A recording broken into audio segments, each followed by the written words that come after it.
Bueno, buenas noches. Mi nombre es Brenda Guadalupe Becerra Trejo. Soy médico urgenciólogo pediatra. Mi principal especialidad es pediatría con subespecialidad en urgencias pediatría. Bueno, vamos a hablar un poquito de lo que es COVID en pediatría, las diferencias que existen y todas estas alteraciones que se pueden dar o las manifestaciones tan diferentes que son y se encuentran en el paciente pediátrico en comparación del paciente adulto.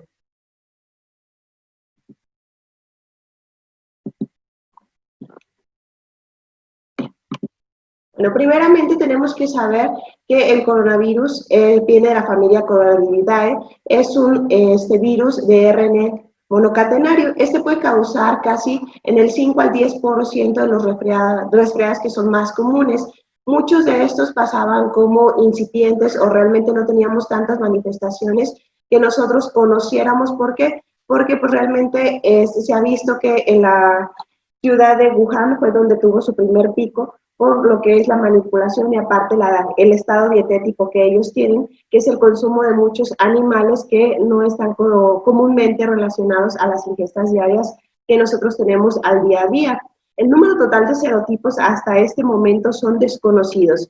Esto porque realmente vemos que los virus tienen mutaciones casi programadas cada vez en cierta cantidad de tiempo, como lo podemos visualizar en el de influenza, y esto hace que sea muy difícil el que nosotros podamos estimar cuántos serotipos en total hay. Se estima aproximadamente que está arriba de 90 serotipos los existentes hasta este momento. Las características muy particulares que tiene el coronavirus es que tiene características, unas espículas proteicas en todo lo que es parte de su superficie.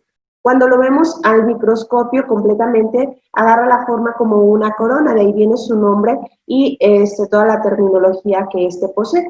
Tiene una bicapa lipídica que esto lo hace que sea más fácil su introducción y su detección a nivel celular y que se internalice completamente a nivel de la célula. Por eso las particularidades que tiene, aparte su infectocontagiosidad que da, esto porque ya hemos visto y lo vamos a ver un poquito más adelante, pues el tiempo de sobrevida en diferentes superficies varía de acuerdo al material con el que esté puesto. Simple hecho de estar en el medio ambiente son 3 horas en el que puede sobrevivir y nosotros estamos expuestos y contraer la enfermedad sin darnos cuenta directamente. Epidemiológicamente, pues sabemos que el fenómeno o la forma de transmisión es por gotas respiratorias. Estas miden aproximadamente 5 micros, las cuales son capaces de transmitirse a una distancia mínimo de 2 metros, por lo cual viene aquí la justificación o la etiología de la sana distancia, que mínimo se solicita arriba de 2 metros. ¿Para qué? Para que esto que nosotros, si alguien estornuda, alguien está hablando o está liberando cierta cantidad de aerosoles, nosotros no los estemos inhalando directamente y nos contagiemos secundariamente por estas cuestiones. Hablábamos un poquito de lo que es la supervivencia del virus sobre ciertas superficies, entre ellas en tiempo y horas. Las más importantes es cuánto tiempo sobrevive en el medio ambiente. ¿Esto por qué? Porque cuando una persona pasa, está caminando, está corriendo, no trae su protección, no usa su cubrebocas, la otra persona, inmediatamente nosotros lo estamos aspirando y eso hace que nosotros nos contagiemos o agarremos este mismo. Por eso las diferencias que nosotros se dice que debe de traer tanto el portador del virus como la persona que está previamente sana o está en contacto, debe traer su cubrebocas y su protección. ¿Para qué? Para disminuir un poquito esa inhalación de estos aerosoles por la vida media que existe, que es de 3 horas. En el cartón es de 24 horas y en el plástico, que son todos los dispositivos que nosotros utilizamos en la actualidad, puede vivir hasta 72 horas. Estamos hablando de nosotros como médicos utilizamos estetoscopios, utilizamos oxímetros, utilizamos diferentes dispositivos para nuestro quehacer diario, que lo que hace es que si nosotros no lo limpiamos entre un paciente y otro, estemos haciendo un fomite y nosotros mismos, corramos el riesgo de infectar a otras personas o que nosotros lo adquiramos por no tener las medidas de precaución e higiene que se debe de tener en tiempo y forma. El coronavirus también en estas cuestiones tiene que tener una forma de higiene o limpieza la gente que trabajamos más en el sector sanitario y las personas que se encuentran en nuestro entorno, porque tenemos que tener primeramente nuestro uso de nuestro cubrebocas, tenemos que utilizar completamente medidas de higiene de manos, las cuales nos implican tanto el uso de hipoclorito de sodio en concentraciones al 1% y estar utilizando alcohol gel al 70%. ¿Para qué? Para poder nosotros utilizar una higiene correcta de manos y disminuir la probabilidad de contagio de nosotros mismos y de las personas que nos acompañan. ¿Qué fue o cómo fue lo que se encontró? Decimos que nuestros pacientes pediátricos son personas que son asintomáticas o que son portadores. ¿Qué se visualizó en diferentes estudios que se han realizado y que se han estado publicando? Que realmente ellos no son los principales o el caso índice en el caso de las infecciones. ¿Qué es lo que ocurre con esto? Siempre hubo alguien en la comunidad, ya sea papá, mamá, hermanos o alguien que haya estado en contacto con el virus, que al estar en contacto con la familia, pudo haber contagiado ya sea a la mamá o algún familiar que subsecuentemente hizo que con la convivencia y en el entorno con el paciente pediátrico lo contrajeran el virus y las manifestaciones de ellos fueran en menor intensidad que el paciente adulto. Como lo vemos en este diagrama, inicialmente nosotros lo podemos agarrar en la comunidad, puede ser en la escuela o puede ser directamente en nuestra familia.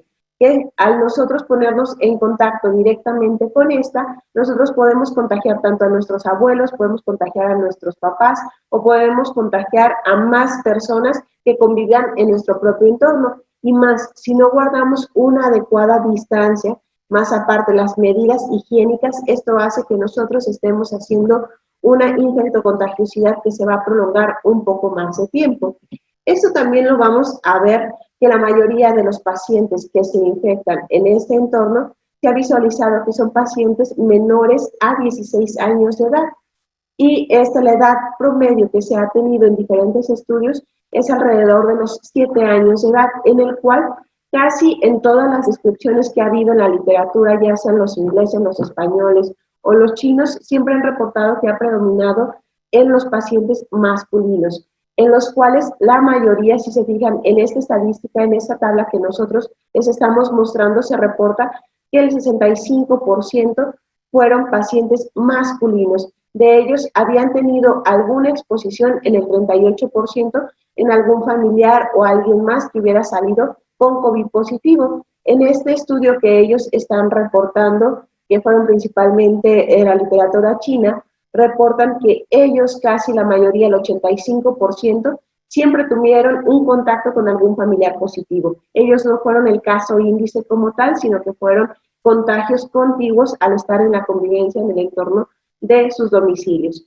El promedio de aparición de estas manifestaciones se dio entre el 5º y el 6º día, pero el amplio rango de incubación se dio desde 0 hasta 24 días. Como podemos analizar un poquito lo que es la literatura en el paciente adulto, se dice que es de 0 a 14 días. El paciente pediátrico tiene la peculiaridad que se alarga casi hasta 24 días. Igual pasa en el caso similar con influenza, porque algunos explican por la incompetencia o la inmadurez que existe a nivel del sistema inmunológico, que eso lo hace que la generación del sistema de defensa no sea inmediatamente, que lo vamos a ver un poquito más adelante. La frecuencia en los niños pues es realmente menor en comparación del paciente adulto. Los estudios en el caso de lo publicado en la revista de China, ellos reportan que fue responsable de neumonía aproximadamente en el 2% solamente de los casos. De ese 2% solamente 90% habían tenido algún tipo de manifestación o habían pasado como un estado subclínico. El restante 10% sí había tenido algún tipo de manifestación, ya sea algún cuadro de infección de vías respiratorias altas, algún cuadro de diarrea, pero algo no tan específico como se estaba mostrando en el paciente adulto. De esto, ¿por qué? Porque de los 44.672 casos que había existido en el paciente adulto, si nosotros nos vamos el 2%, son menos de 2.000 casos que se presentaron en pacientes pediátricos meramente.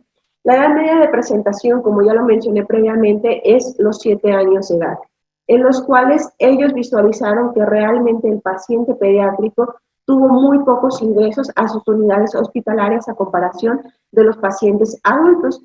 En el caso de México, nuestras estadísticas hasta el 29 de abril se reportaba que nosotros teníamos solamente 389 casos confirmados en pacientes menores de 20 años de edad. Recordando un poquito nosotros en lo que es la etapa pediátrica, en México se cataloga menor a los 16 años de edad en comparación en el Instituto Mexicano del Seguro Social. A veces en cuestiones de Secretaría de Salud, como es el Infantil de México, o puede ser los civiles aquí en Guadalajara, se alarga hasta los 18 años de edad.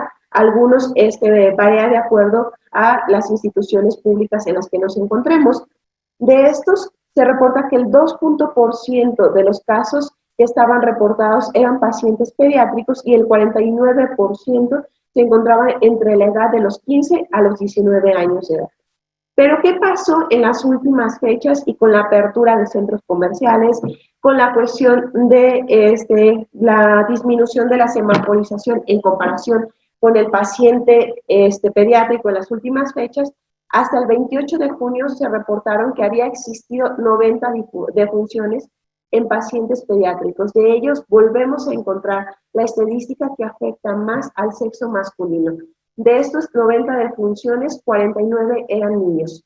De estos, hasta ese punto se había reportado, según las estadísticas, que habíamos tenido 5.011 casos confirmados entre niños y adolescentes, que realmente de ellos la gravedad había sido muy pocas.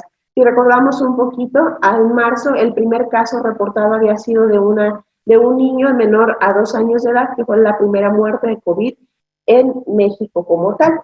Esto nos lleva a nosotros a preguntarnos y a decirnos, ¿cuáles son los factores de riesgo y complicación que se han visto en nuestras cifras? Porque realmente los pacientes pediátricos que han presentado alguna defunción o alguna complicación, pues meramente no son previos sanos.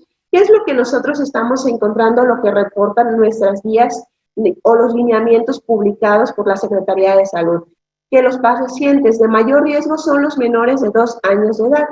Aquellos que hayan tenido alguna enfermedad crónica o debilitante previamente, que tengan algún tipo de cardiopatía congénita, que es en ese momento o adquirida, como son las miocardiopatías dilatadas, enfermedades respiratorias crónicas, aquellos pacientes prematuros que hayan tenido displasia pulmonar, que tengan asma o alguna enfermedad que esté condicionando a que tengan mayor sensibilidad a infecciones respiratorias como tal, que tengan diabetes mellitus, ya sea tipo 1 o 2, algún tipo de cáncer, ya sea tumores sólidos o enfermedades sanguíneas como leucemia, que padezcan a lo mejor alguna enfermedad meramente de linaje hematológico, desnutrición u obesidad, porque recordemos también que en nuestro país pues estamos en ambas diferencias en el límite que nos encontramos, porque tenemos desnutrición en la gran mayoría de nuestra población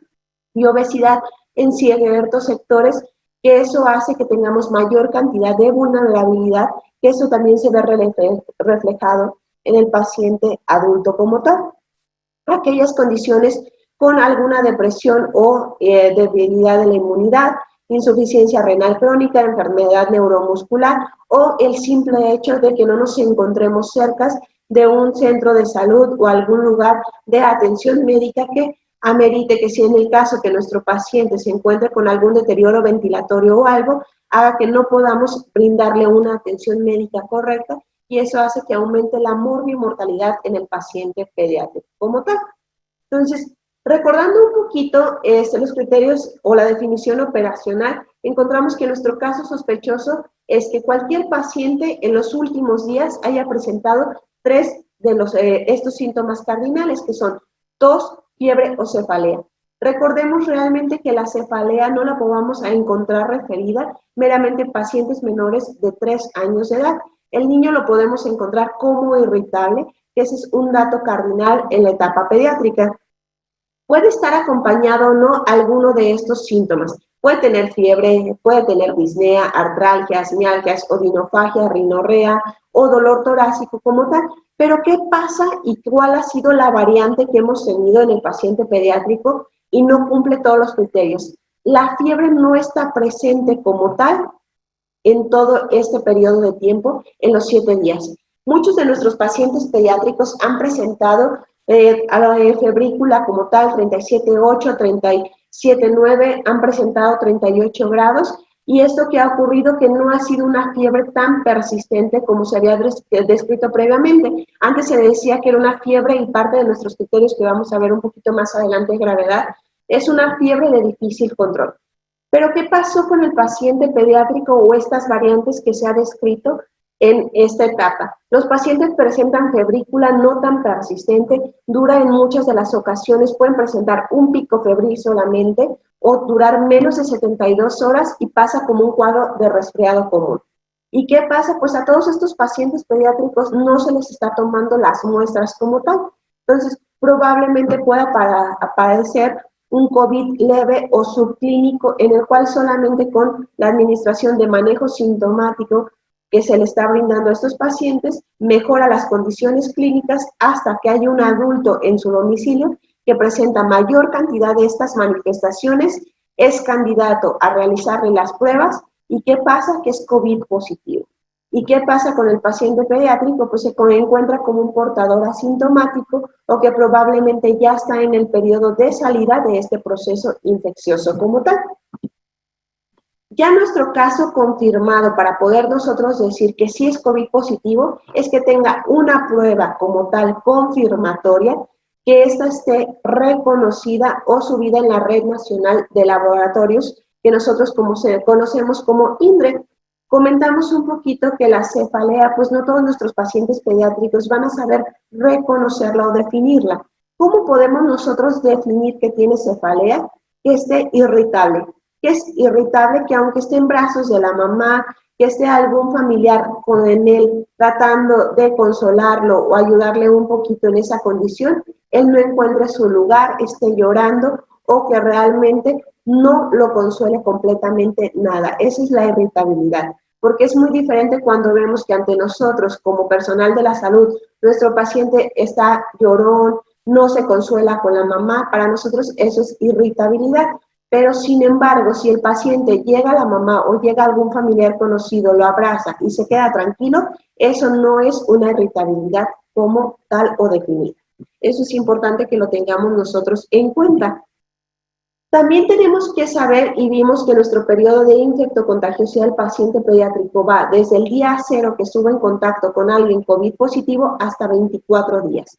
Pero ¿qué pasa con esto? Podemos dividir la enfermedad en diferentes estadios, que va desde el estadio 1, estadio 2 y estadio 3. La mayoría de nuestros pacientes pediátricos se van a quedar en este estadio 1, en una infección precoz, que puede ir desde irritabilidad, mialgias, artralgias, dolor muscular, que presente algo de febrícula, fiebre, o que tenga datos de una tos seca, puede tener manifestaciones, como ya lo hemos visto en recientes publicaciones, que ya el síntoma cardinal no es meramente un resfriado común, sino la presencia de diarrea o dolor abdominal que puede presentar. Puede haber alteraciones en el gusto o en el olfato, que casi siempre si alguno de ustedes o algún de sus familiares ya tuvo esta manifestación, alteración en el gusto o olfato, probablemente ya tuvo COVID y no se dio cuenta como tal. Porque en muchas de las ocasiones, en un resfriado común, algunos tenemos alteraciones en el gusto, pero que cursan con menor gravedad en comparación con este COVID. Si nosotros le tomamos algún laboratorio en este estadio, podemos encontrarnos desde linfocitosis o inicio de la linfopenia.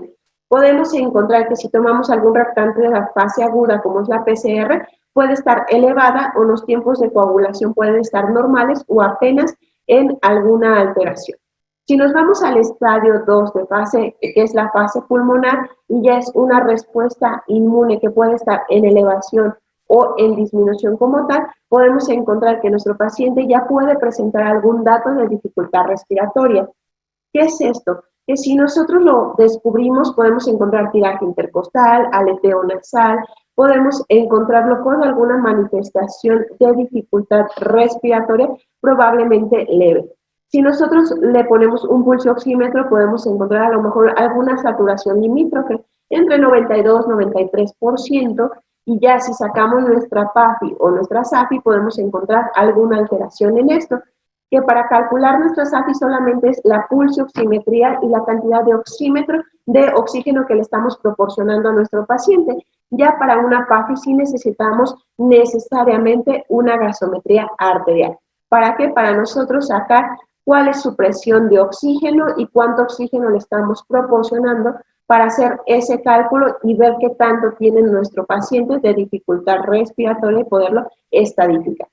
Si nosotros tomamos ya en este momento una radiografía de tórax, podemos encontrar que nuestro paciente puede presentar algún infiltrado pulmonar, alguna elevación de las transaminasas y puede encontrarse nuestra procalcitonina normal o discretamente baja.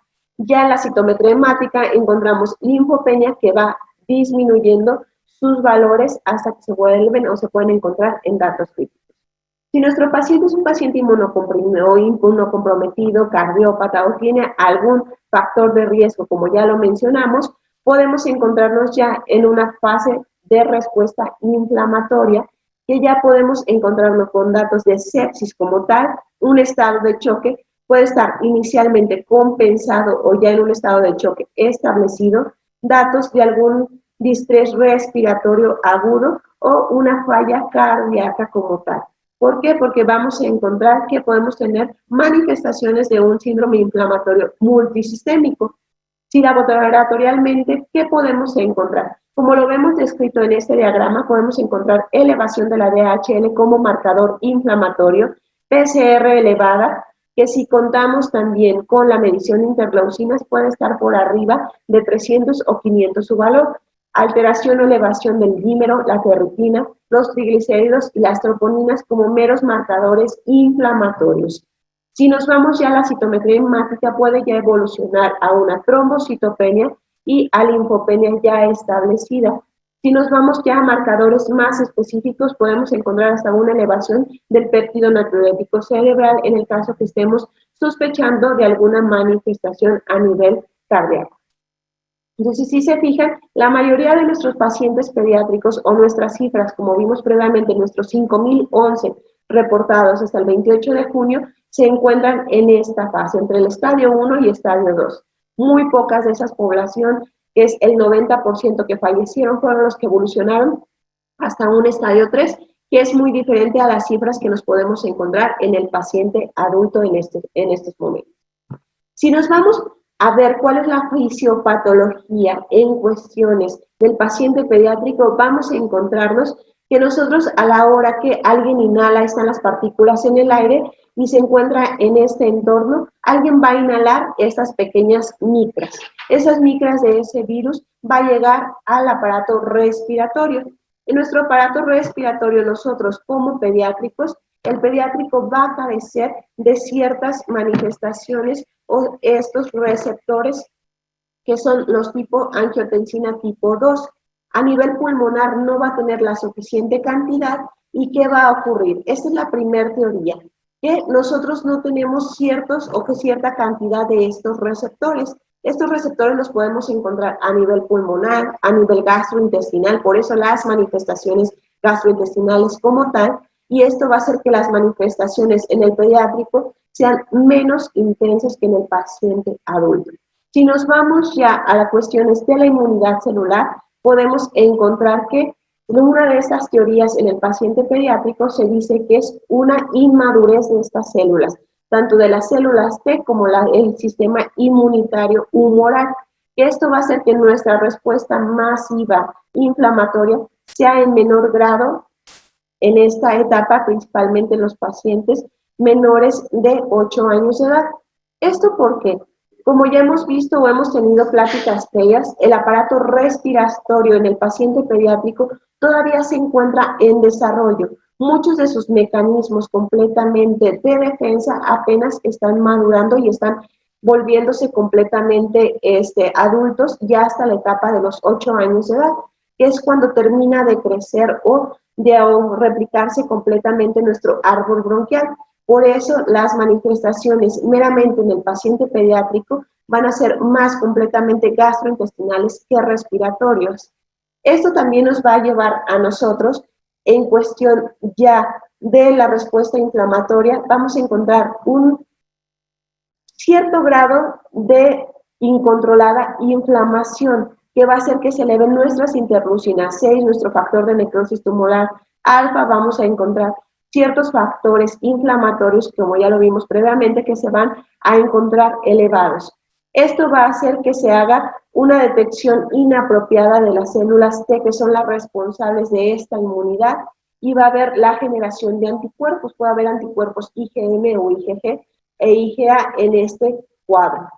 Y al darse esto, va a haber una elevación de las células inflamatorias a nivel del endotelio, que va a hacer una activación de los macrófagos, y podemos encontrar los datos clínicos de un síndrome de activación de los macrófagos, que esto va a encontrar por una respuesta inflamatoria severa por toda esta tormenta de citocinas que se va a dar o se van a manifestar. ¿Cuáles son las principales citocinas que vamos a encontrar elevadas? Principalmente la interleucina 1, la interleucina 2 e interleucina 6, que parte del tratamiento que va dirigido es para disminuir la actividad de estas interleucinas, que nos las va a explicar un poquito más adelante el doctor Antonio. Vamos a encontrar el factor de necrosis tumoral alfa y vamos a encontrar algunos otros citocinas que van a ser las responsables de estas manifestaciones gastrointestinales, respiratorias, la fiebre, que en muchas de las ocasiones en algunos pacientes, y va a ser criterio de gravedad, esa fiebre persistente que no cede tan fácilmente con la administración ya sea de paracetamol o de este metamizol sódico. Podemos encontrarnos datos de neumonitis, falla respiratoria o multiorgánica como tal, que esto va a ser debido principalmente al consumo plaquetario que se va a dar, esa elevación de los leucocitos y monocitos a nivel de todos los aparatos. Vamos a encontrar también que va a existir una sobreactivación del factor de von Willebrand, que eso va a ser un estado procoagulante que nos va a dar que haya o exista aumento del fibrinógeno y el factor 8 de la coagulación. Esto nos va a aumentar el riesgo de trombos y la generación a nivel pulmonar de estos microtrombos en lo que es la microvasculatura, aumento del dímero D y sobreexposición del fibrinógeno. ¿Y esto qué va a pasar a nivel pulmonar? Aquellos pacientes que tengan algún comórbido o alguna alteración, va a hacer que estos macrófagos empiecen a generar esta respuesta inflamatoria, como podemos ver en este diagrama. Va a hacer que todo nuestro intersticio o nuestra parte empiece a haber migración de estas células inflamatorias, aumente el edema en esta cuestión, y aparte la membrana hialina que se va a estar manifestando, y lo vamos a ver en las radiografías, va a hacer que nosotros vamos a encontrar un infiltrado intersticial y vamos a encontrar que nuestro alveolo se va a ocupar por cierta cantidad de fluido y tejido inflamatorio, que va a hacer que sea más difícil esta entrada de oxígeno, el acercamiento del alveolo al capilar, y no se dé este intercambio gaseoso. ¿Y qué ocurre con esto?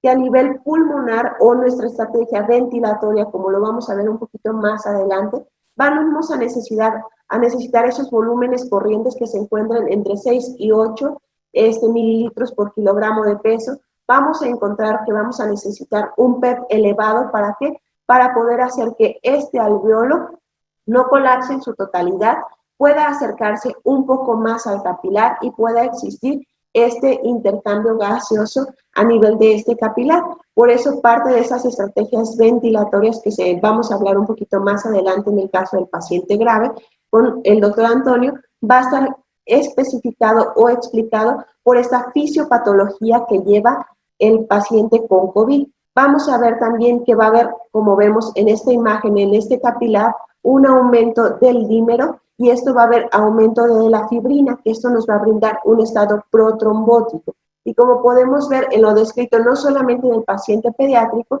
se ha hablado de cierto grado de anticoagulación. ¿Para qué? Para evitar esta generación de estos trombos y que no me compliquen más el estado clínico de mi paciente pediátrico.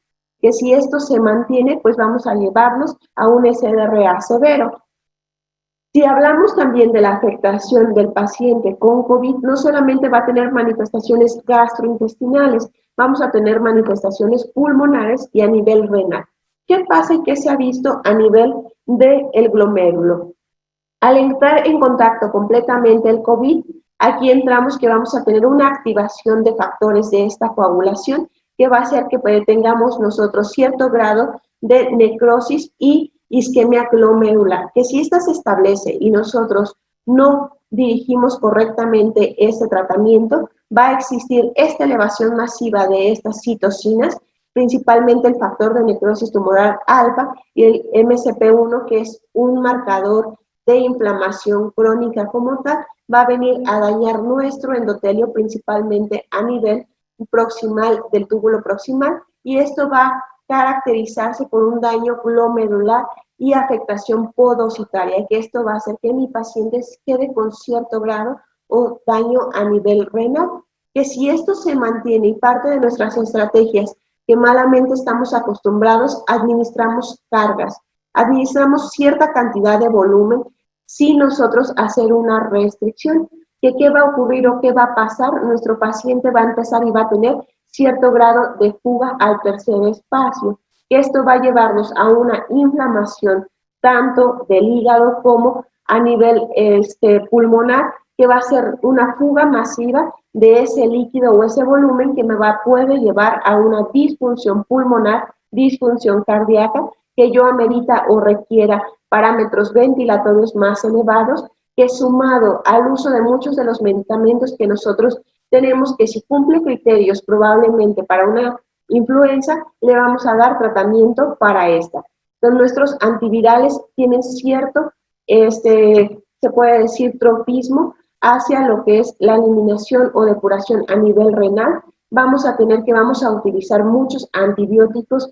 Si mi paciente empieza a tener datos de falla renal, utilizamos furosemide, que si no nos es suficiente en bolos, hay quienes todavía se utiliza en infusión y vamos a terminarle dando más daño a este glomérulo del que ya le puede estar causando el virus del COVID.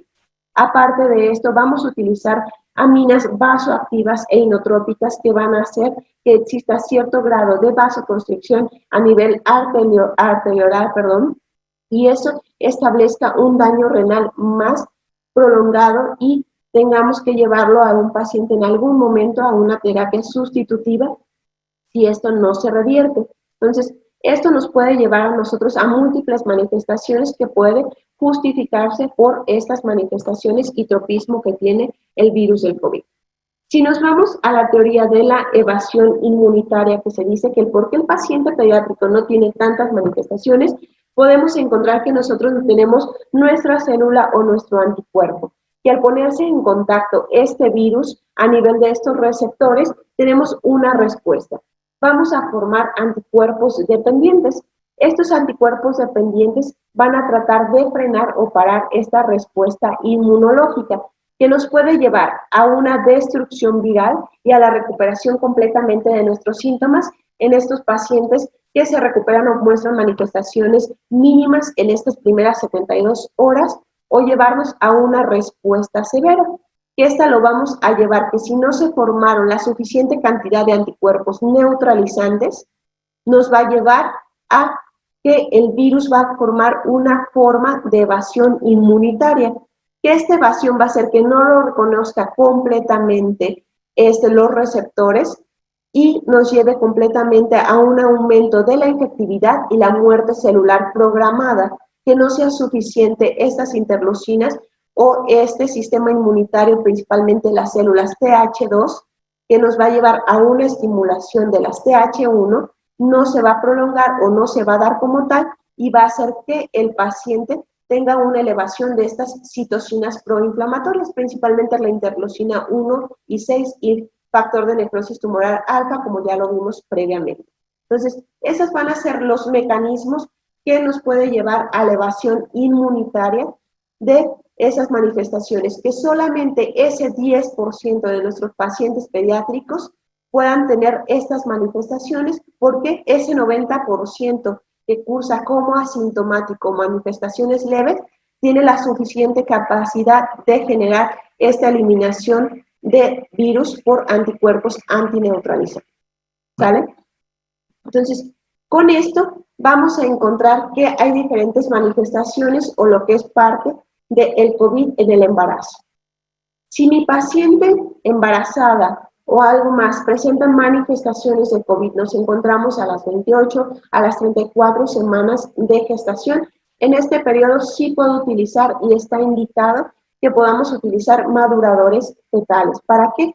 Para poder ayudarle un poquito a esa maduración pulmonar en ese pulmón que está en desarrollo en el paciente pediátrico. No se ha encontrado hasta este punto estudios que digan que provoca efectos perjudiciales tanto en la mamá como en el bebé. Al contrario, se utiliza como madurador pulmonar a nivel fetal. Se ha demostrado que retrasa el aclaramiento del virus y esto principalmente, ¿por qué? Porque vamos a tratar de llevar esa gestación lo más posible hasta una finalización correcta, que podamos llegar a partir de las 34 o 36 semanas, donde el riesgo de complicaciones de mi paciente pediátrico o prematuro sean menores que si yo tengo un paciente de 28 a 30 semanas de gestación.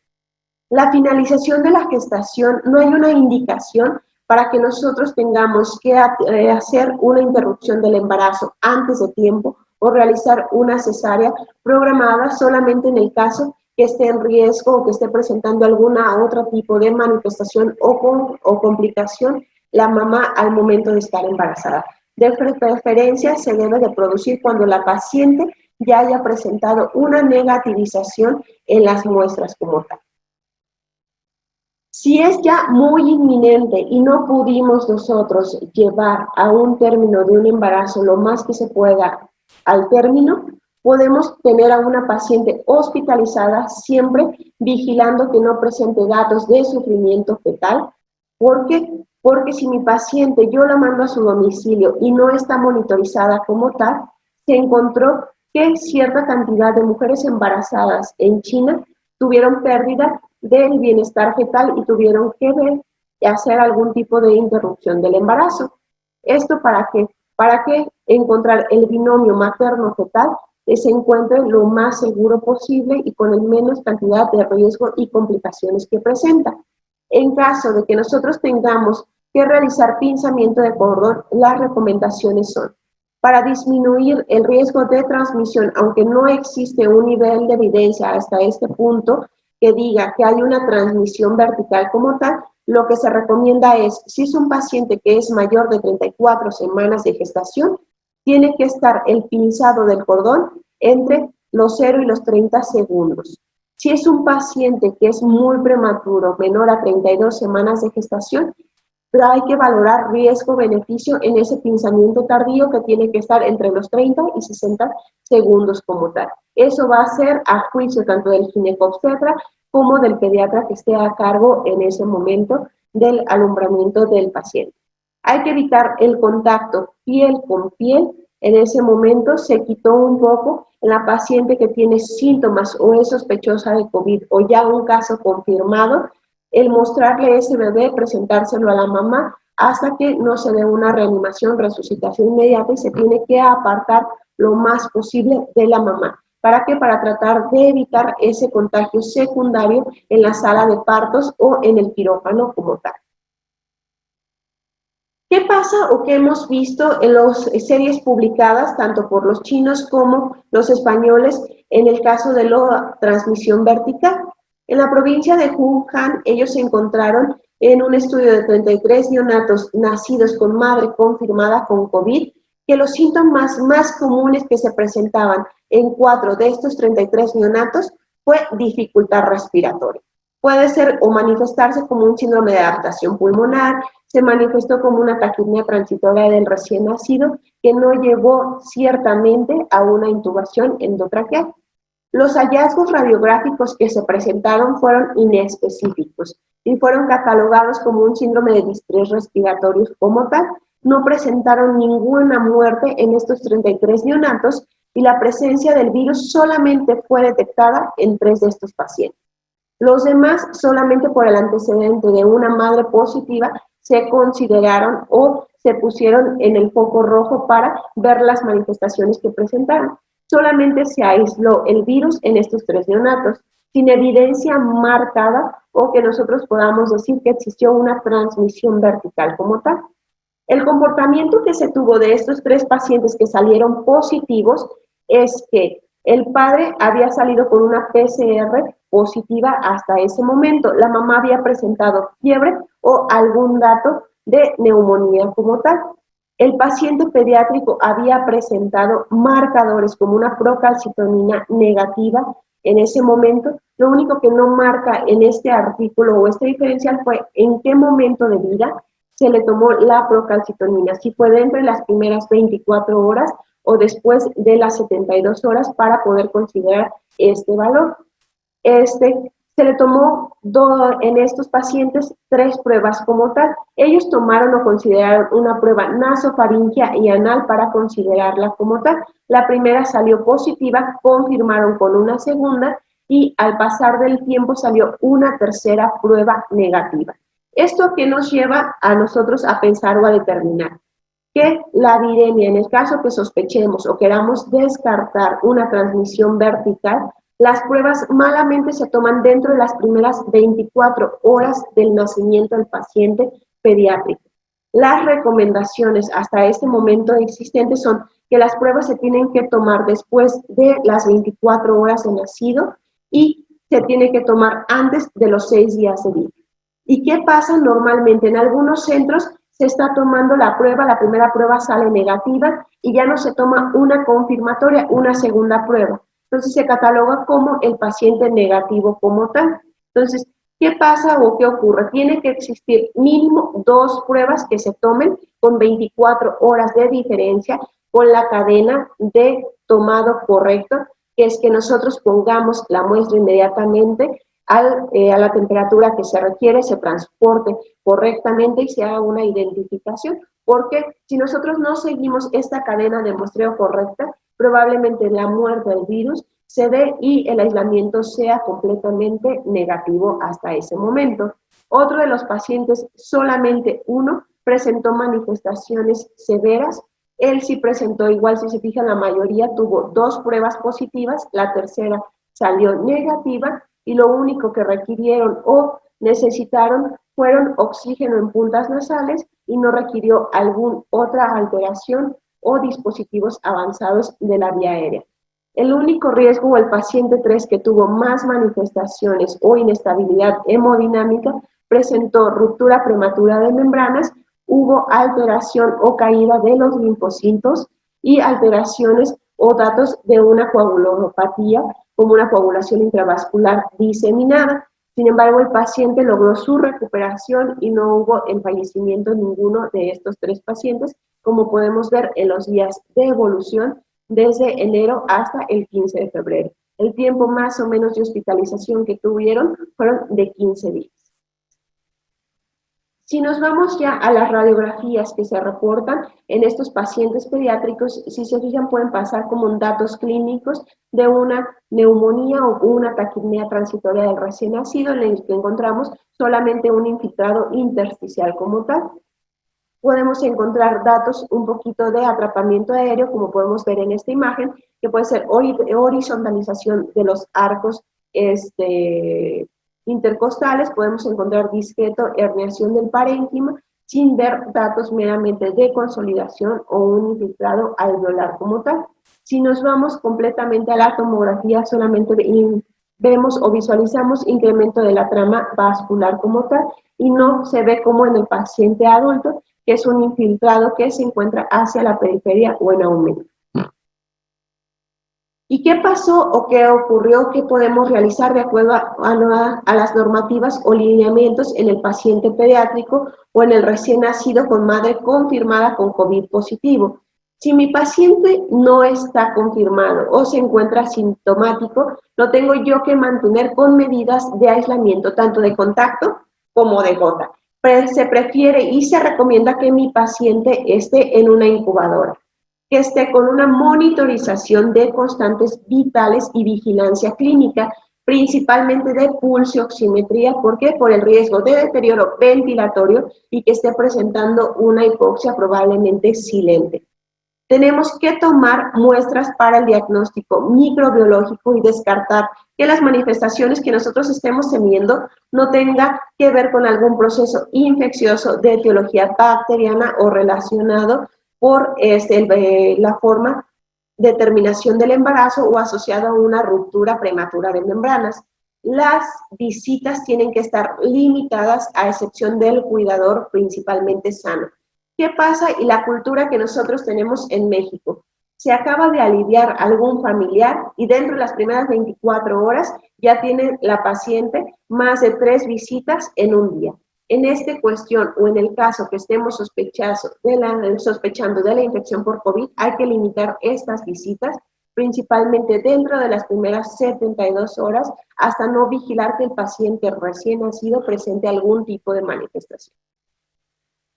En el caso de recién nacidos que ya se encuentren meramente sintomáticos, tienen que estar en una habitación individual, con medidas de aislamiento tanto por gota como por contacto.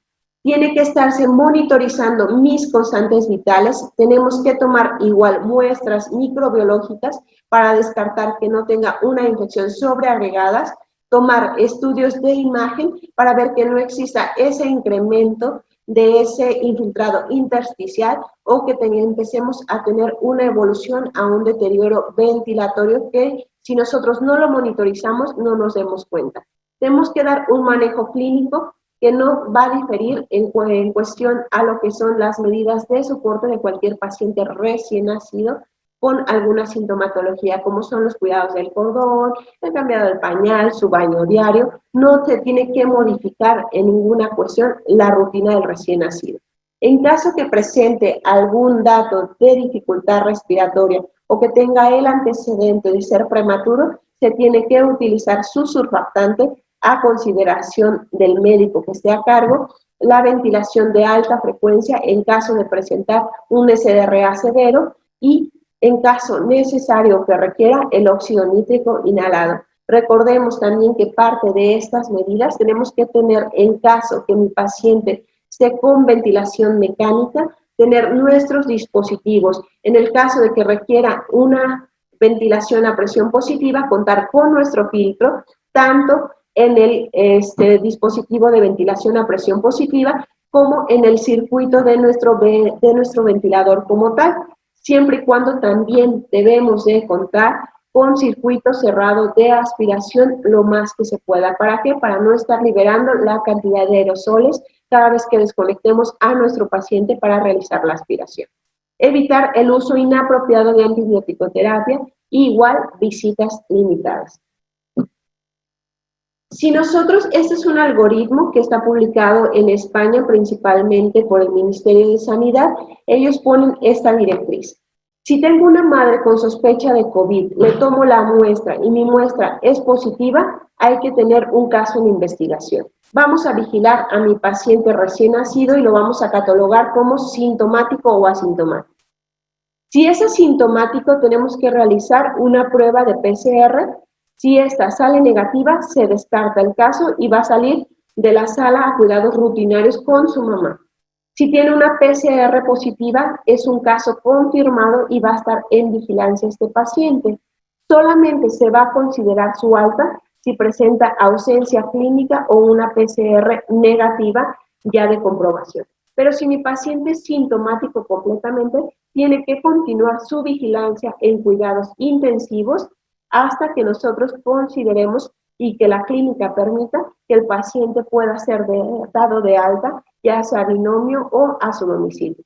Tenemos que estar vigilando a estos pacientes principalmente por el riesgo de deterioro clínico súbito y por las complicaciones que se pueden presentar. Si se fijan, en el caso de un recién nacido sintomático, se pide que aunque tenga una PCR negativa, mínimo tenga 2 pruebas negativas para considerar nosotros como un caso descartado. ¿Y qué pasa en el caso que tenemos una mamá positiva a COVID? ¿Tiene alguna indicación que nosotros suspendamos la lactancia materna? Ninguna. ¿Qué es esto y qué se recomienda? Que existe y se ha visto, como ya sabemos, en lo que es la defensa de la lactancia materna principalmente, que la lactancia materna tiene muchísimos beneficios, principalmente la generación y la administración de anticuerpos de la madre hacia el menor. ¿Por qué? Porque la madre está combatiendo una infección por COVID y está generando cierta cantidad de anticuerpos. que se nos va a proporcionar pasivamente a través de la lactancia materna al recién nacido.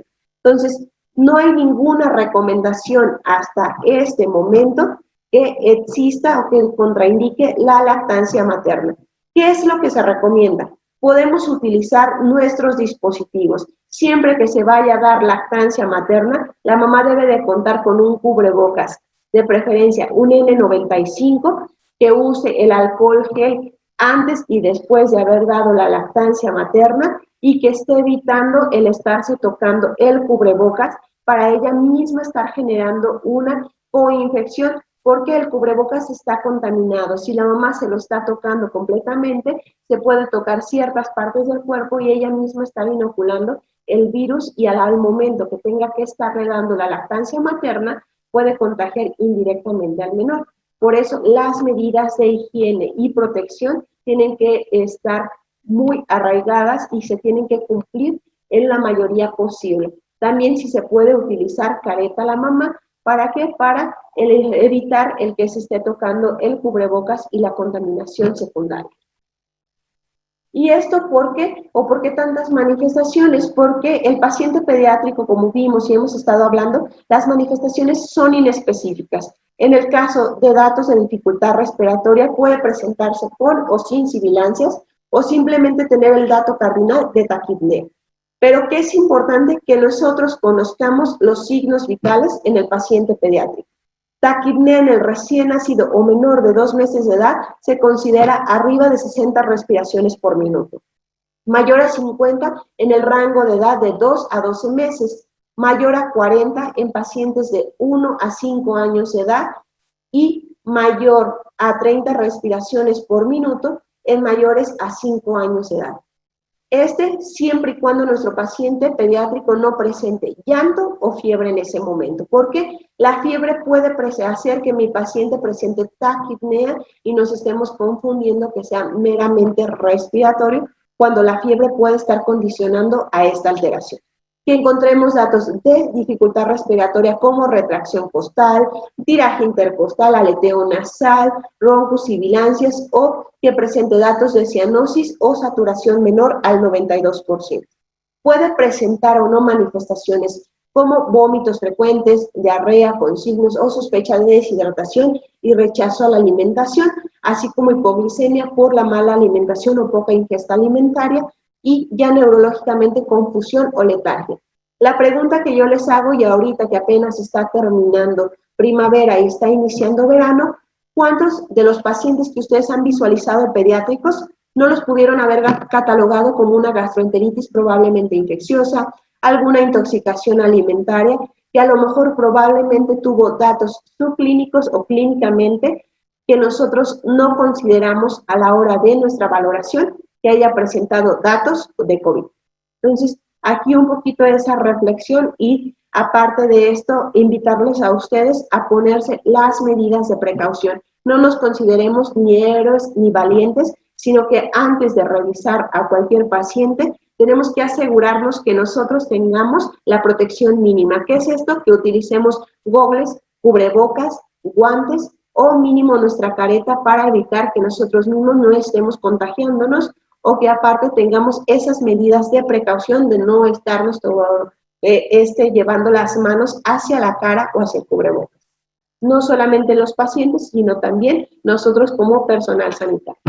Entonces, este cuadro, en esta revisión que ha estado publicada, las principales manifestaciones que se encontraron en el paciente pediátrico o cardinales ha sido fiebre y tos. Secundariamente ha presentado eritema o dolor faríngeo, y la cuarta manifestación hasta este punto o esta publicación ha sido la diarrea. En México, la casuística o la estadística que se ha dado a conocer ha sido que el principal cuadro o punto cardinal ha sido la diarrea como tal en este momento.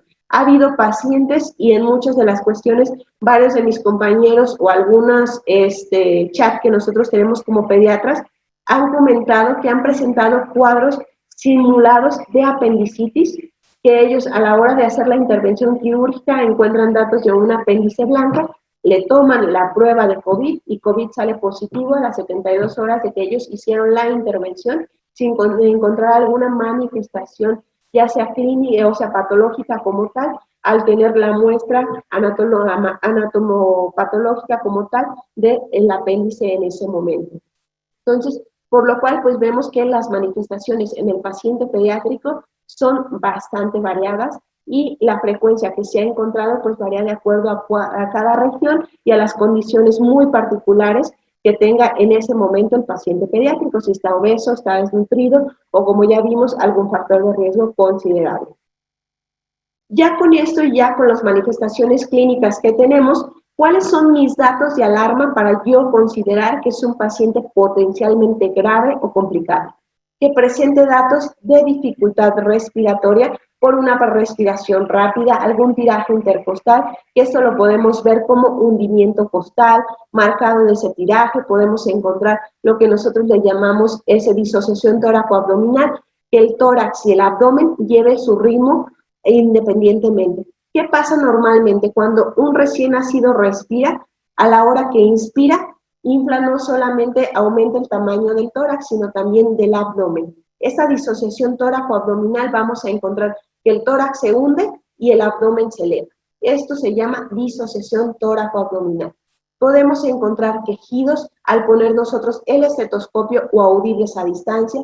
Podemos encontrar alguna coloración marmórea, como podemos ver en nuestras imágenes, aquí principalmente en esta, que podemos encontrar una reticulación en la piel. Podemos encontrar cianosis distal o peribucal.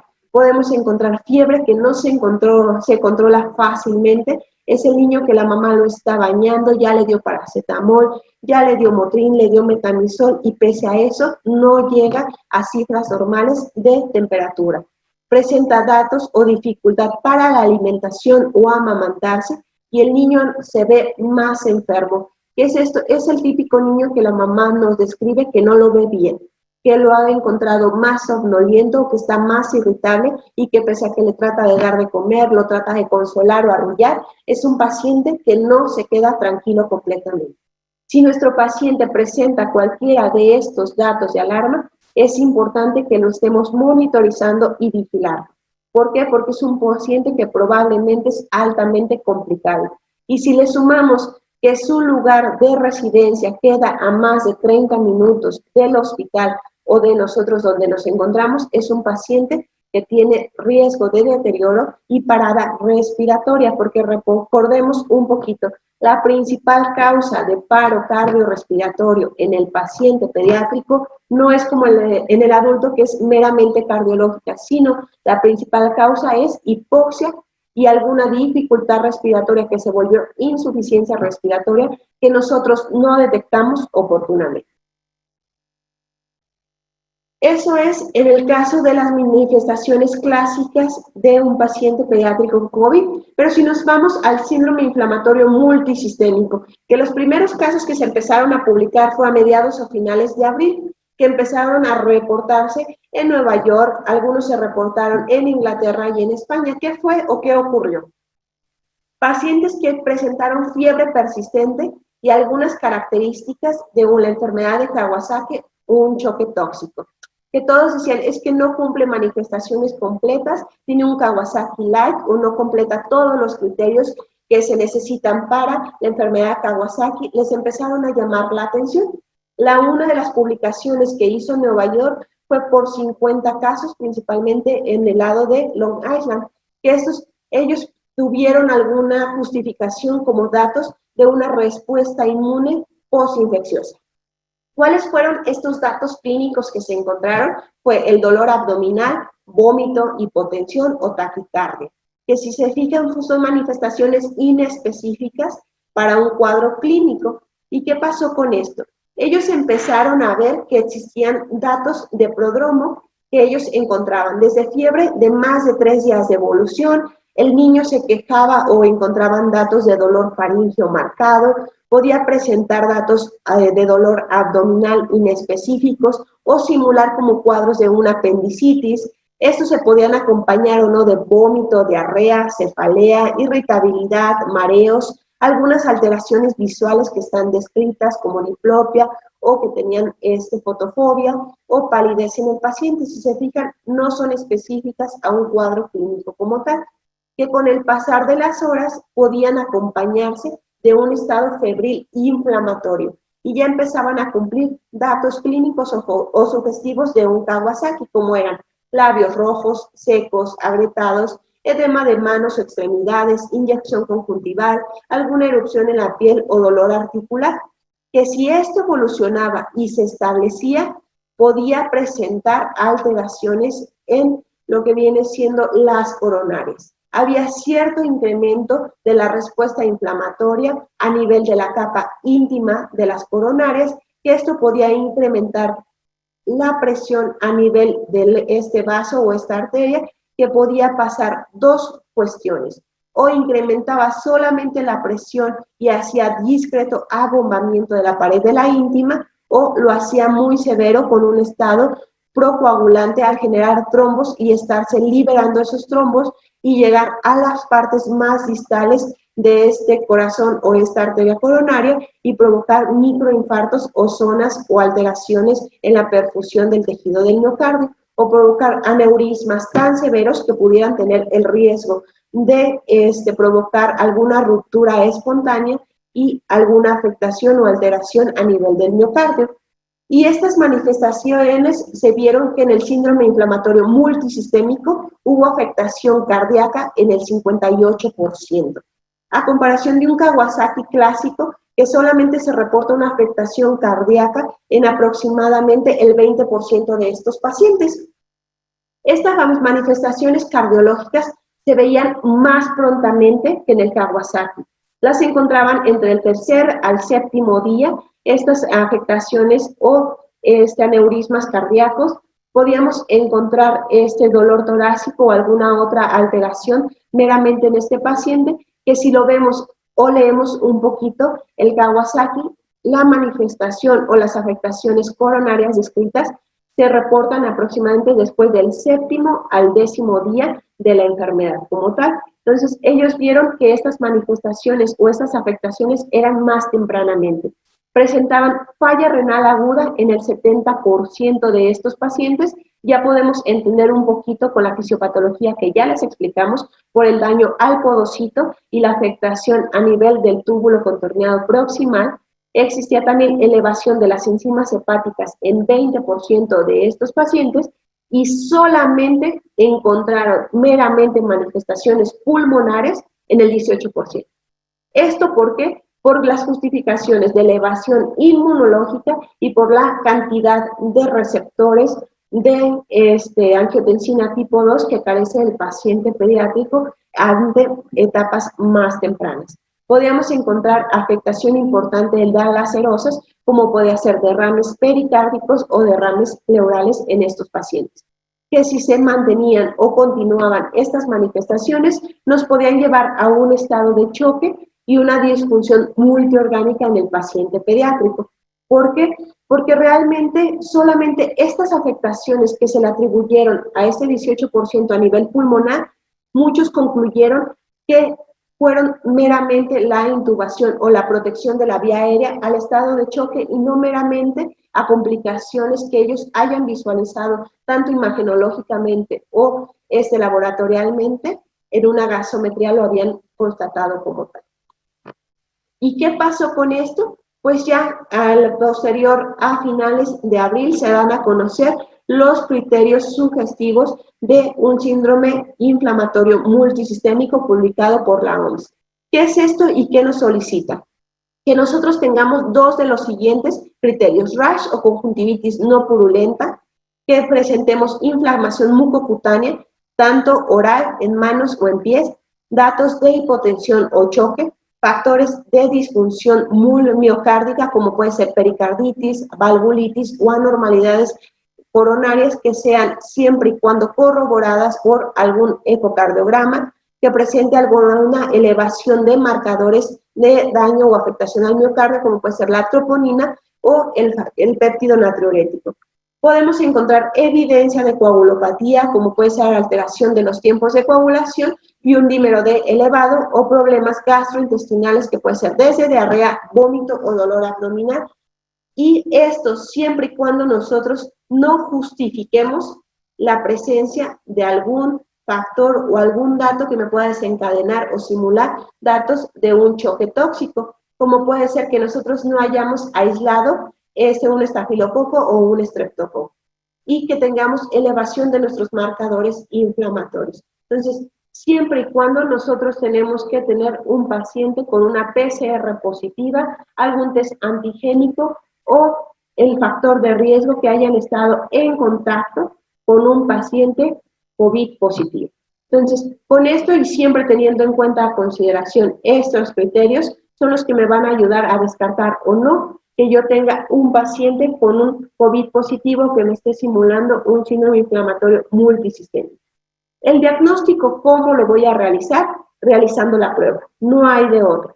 Tenemos que realizar o tener una PCR positiva o una IgG. La frecuencia con la que nosotros encontremos estos dos pruebas positivas solamente es el 18%. Podemos encontrarnos en el siguiente panorama, una IgG positiva y una PCR negativa en el 70% de nuestra población, o encontrar una PCR positiva y una IgG negativa en el 12%. Entonces, las probabilidades que nosotros podemos tener por frecuencia en mayor cantidad es esta, una PCR negativa y una IgG positiva como tal. ¿Y esto a qué se debe? Que tenemos una especificidad casi del 100% y una sensibilidad entre el 60 y el 80%.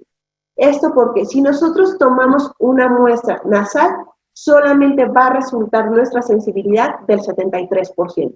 Y si la tomamos orofaringea, es del 60%. Si se fijan, es bastante baja. Y si nosotros le tomamos en cuenta que no tomamos bien la muestra, no se hizo un procesado o una cadena de custodia de esa muestra correctamente, pues probablemente la probabilidad que nosotros aislemos ese virus va a ser muy negativa, y son las pruebas que probablemente esté en menos de ese 12% y pueda resultar que solamente la única prueba que se está tomando salga negativa y nosotros digamos, es que es completamente negativa. Pero sin embargo, ¿qué pasa en el paciente adulto? Sale pruebas negativas y estamos encontrando radiografías con afectación pulmonar o con alguna otra manifestación que nos llegan a confirmar este cuadro. En el caso que tenga yo un paciente que haya fallecido y que se sospeche de COVID, se tiene que tomar biopsia pulmonar. Si mi paciente está intubado, tenemos que tomar un aspirado bronquial. Aunque esté intubado, no vamos a tomar ni siquiera la nasal ni la orofaringea, sino directamente un aspirado bronquial. ¿Vale? Así vamos a realizar el diagnóstico de un paciente sospechoso de COVID. Si no podemos realizar la prueba, no contamos en nuestros centros de trabajo o en el lugar donde nos encontremos para realizar la prueba, podemos guiarnos por laboratorio. Podemos utilizar la citometría hemática, que podemos encontrar datos clínicos de una linfopenia grave, neutrofilia, podemos encontrar datos de anemia o trombocitopenia. Podemos encontrar reactantes de fase aguda que van a estar elevados. ¿Qué reactantes son estos? Procalcitonina. Podemos encontrar una PCR positiva o si contamos con ferritina se va a encontrar mayor a 2.000 microgramos por mililitro. En el caso de alteraciones de la función renal podemos encontrar elevación de la creatinina, elevación de enzimas cardíacas como la CPK, troponina o péptido. Podemos encontrar transaminasemia, hipoglicemia o aumento de la DHL como parte de un reactante de fase aguda o marcador inflamatorio inespecífico. Podemos tener alteración o elevación de los tiempos de coagulación y aumento del dímero D. ¿Qué estudios de imagen tenemos que solicitar? Alguna radiografía de tórax y, si es posible y contamos con ella, alguna tomografía como tal. Si se fijan, en este paciente tiene factores de riesgo, tiene una traqueotomía, es un paciente con cardiopatía congénita, que encontramos un infiltrado en vidrio despulido. Podemos encontrar datos o tendencia hacia la consolidación en las zonas periféricas como tal, y podemos encontrar datos de hiperinsuflación a nivel pulmonar, que podemos encontrar más allá de 8 o 9 espacios intercostales visibles en nuestra radiografía de tórax. A nivel tomográfico encontramos ese infiltrado pulmonar de características intersticiales que pueden simular en el caso de un neonato o algo mejor un síndrome de distrés respiratorio por carencia de surfactante, que nosotros lo podemos catalogar como esa cuestión y sin embargo puede ser un paciente que esté coinfectado con COVID. Podemos encontrar afectación a nivel periférico o tendencia a la consolidación. Como podemos ver en este corte axial que vemos datos o infiltrado más hacia la periferia en las zonas más posteriores. ¿Qué estudios de gabinete también podemos solicitar? Podemos solicitar una ecocardiografía para valorar que no exista disminución de la fracción de eyección, datos sugestivos de una miocarditis o que presente algún tipo de aneurisma en este 40% de estos pacientes. Podemos solicitar también ultrasonidos abdominales. ¿Por qué? Porque ya comentamos que ha existido afectación gastrointestinal que puede estar simulando una apendicitis como tal y sin embargo ser datos de una ileitis o ascitis. Entonces, y esto porque nosotros en mi centro de trabajo elaboramos o hicimos un protocolo de manejo en sospecha de cualquier paciente de COVID. Nosotros aplicamos lo que son los criterios operacionales publicados por la OMS y la CDC, y más aparte hacemos un triage respiratorio adaptado a la etapa pediátrica, que nosotros lo elaboramos conforme al nivel de evidencia existido y publicado hasta este momento en la literatura. Si nosotros tenemos un paciente que es sospechoso de COVID, vamos a hacer nosotros la colocación del cubrebocas al paciente, gel antibacterial, y se va a hacer un registro de este paciente. Nosotros lo llevamos a un aislado en donde ya alguien con la previa colocación del equipo de protección se va a meter a hacer una exploración clínica de este paciente y va a hacer esta evaluación y un interrogatorio de clínica completo. Si nosotros ya tenemos este paciente sospechoso, va a hacer una evaluación del triángulo de evaluación pediátrica. Vamos a valorar nuestros 3 lados y en base a eso vamos a ver si nuestro paciente tiene datos de un riesgo vital. Hay que ver si mi paciente tiene pulso. Si no tiene pulso, se va a iniciar las compresiones. Si es un reanimador, recordemos 30 por 2. Si son dos reanimadores, 15 por 2.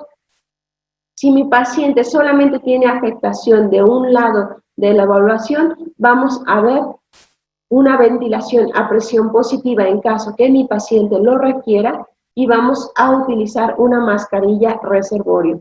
Si es esto, acuérdense que tenemos que utilizar, y si contamos en nuestro centro con un filtro que vamos a hacer un EPA, lo vamos a conectar a nuestro AMBU y vamos a realizar la ventilación con una frecuencia de que realicemos 1001, 1002, 1003, ventilo. Porque pasa a veces que en nuestra desesperación estamos ventilando muy aceleradamente y eso hace o no permite que mi tórax se expanda correctamente y no realizamos una ventilación correcta.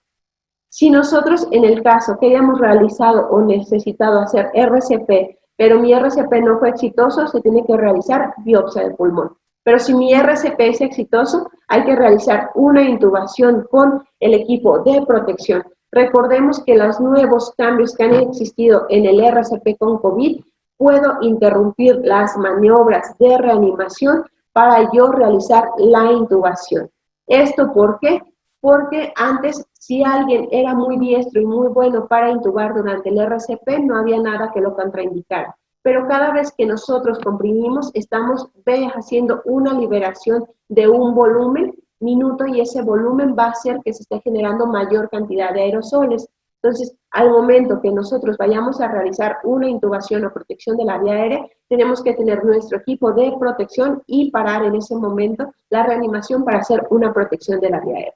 Tenemos que estabilizar a nuestro paciente tanto hemodinámicamente y ventilatoriamente. Tenemos que realizar canalización de la vía. Si nosotros, ¿cuántos intentos podemos realizar para obtener un acceso periférico? Son máximo 2. Si yo no lo logro, puedo obtener un acceso intraóseo o puedo, ya que termine la reanimación, a lo mejor colocar algún acceso venoso central.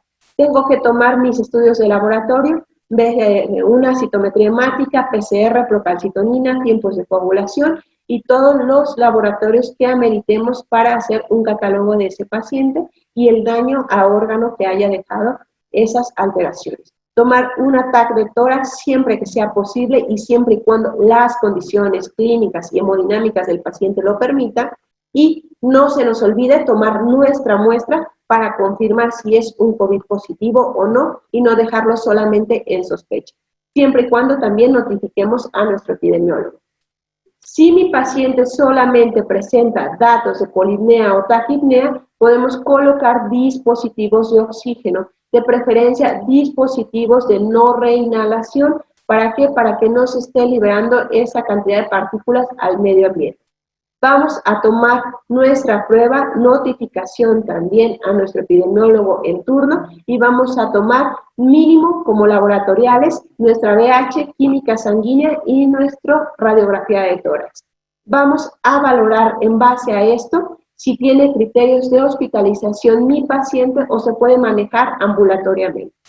¿Cuáles son mis criterios de hospitalización? Que mi paciente cuente o presente mal estado general, esté letárgico, rechazo a la alimentación, que esto puede darse que no esté ingiriendo la suficiente cantidad de alimentos o que esté presentando vómito o intolerancia alimentaria, que presente alguna saturación de oxígeno menor al 92% o dificultad respiratoria que no responda al broncodilatador. Recordemos que estamos en un punto de la pandemia en el que no vamos a utilizar nebulizadores. De preferencia vamos a utilizar dispositivos en aerocámara, esto para tener un sellado hermético de la vía aérea y que el paciente fisiológicamente esté inhalando cierta cantidad de ese medicamento que le estamos proporcionando.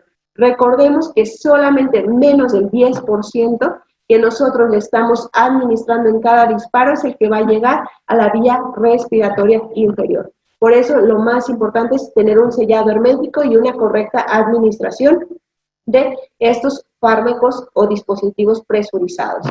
Hay que, en caso de que mi paciente tenga datos de compromiso hemodinámico, sangrado o cambios de coloración, como ya lo vimos previamente, esa coloración marmórea, siempre hay que tomar nuestro dímero D. Hay que hospitalizar a cargo del servicio que se encuentre o como estén las directrices de nuestra propia unidad.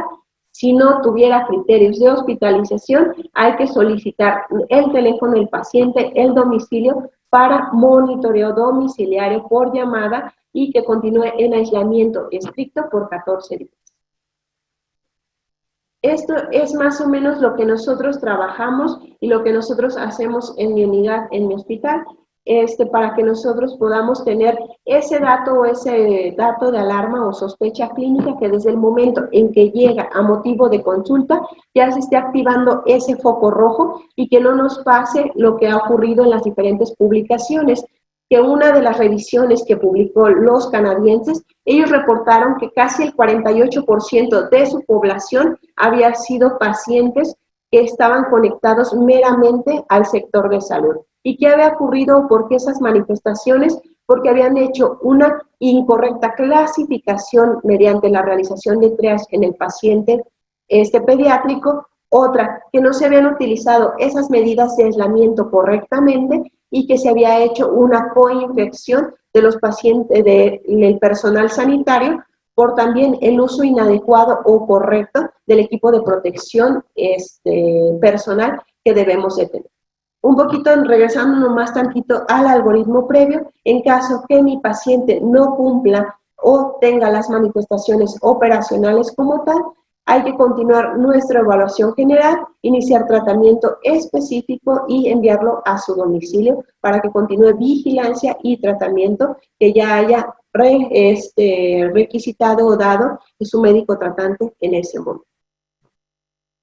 Por mi parte, que es mi área de urgencias, esto es lo que nosotros realizamos. Ahorita les va a encontrar el doctor Antonio, que es el que les va a explicar un poquito más el tratamiento intensivo en el paciente pediátrico.